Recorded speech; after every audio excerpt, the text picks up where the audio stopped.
We all feel lonely sometimes, even when surrounded by people, even in a crowded room.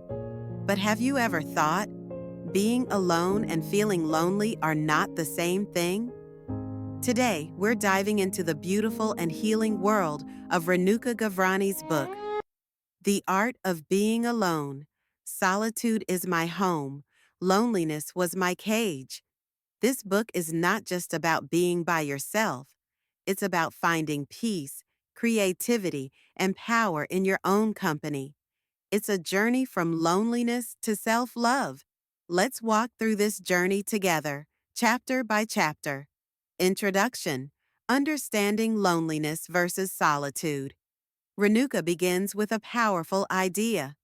Loneliness is not when you don't have people around. It's when you cannot find yourself inside you. We often think being alone means being sad or unwanted, but solitude, true solitude, is a choice. It's the space where you meet your real self again. So, the first message of this book is clear. Don't fear being alone. Learn how to turn your loneliness into strength. Chapter 1: Stop romanticizing loneliness. In today's world, social media tells us that being alone is cool or aesthetic. People post pictures with captions like, "I love being alone." But deep down, many are hurting. Renuka warns us, don't romanticize loneliness. It's not a trend, it's a feeling that deserves healing. Being alone is a part of life, but being lonely means seeing yourself through the lens of pity. The first step toward healing is to acknowledge your loneliness, not glamorize it. Chapter 2: The Pain of Hiding Your True Self. Most of us live wearing masks, trying to be the nice person, the perfect friend, the ideal partner. And slowly, we lose touch with who we really are. Renuka writes, "We try hard to be nice until we kill something inside us. When you spend time alone, you finally remove those masks. You stop performing and start being. That's where true self-healing begins." Chapter 3: How to Be You. Solitude gives you space to rediscover yourself, your values, your desires, your voice. You have to come home to yourself. Feel comfortable in your own company. In this chapter, Renuka encourages practices like journaling, meditation, and self-reflection. When you write down your thoughts, raw and unfiltered, you meet yourself again. This is not loneliness anymore. This is returning home. Chapter 4: The Love for Solitude. Being alone isn't emptiness, it's nourishment. It's where creativity, peace, and emotional maturity grow.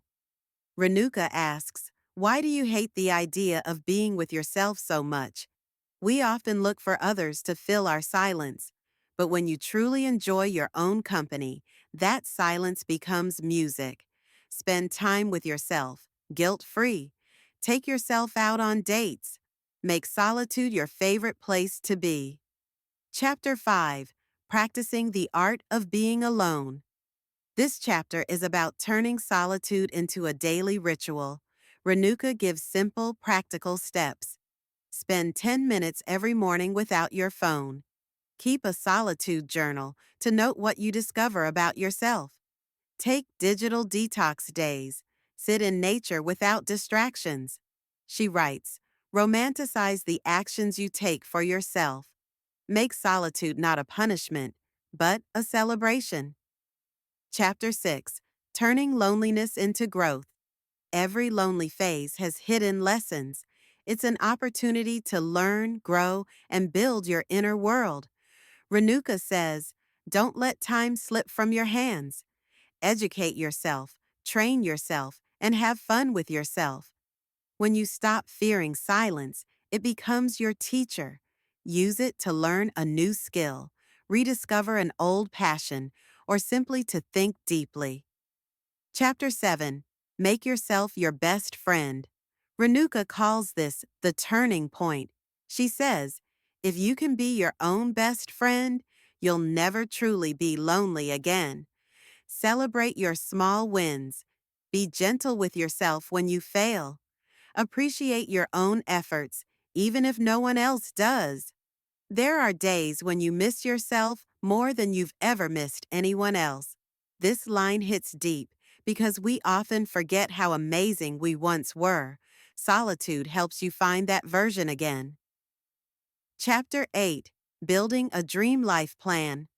Once you find peace within, it's time to build the life you want. Solitude gives clarity. It helps you see your dreams without noise. Ask yourself, what do I want to create?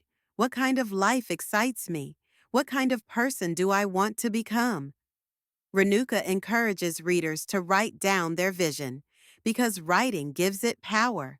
To create your dream life one day, you must act like your dream version every day. Chapter 9. The Action Plan. Now comes the practical part. Dreaming is beautiful, but doing makes it real. Renuka advises breaking your goals into small daily actions. If you want to write, write for 15 minutes a day.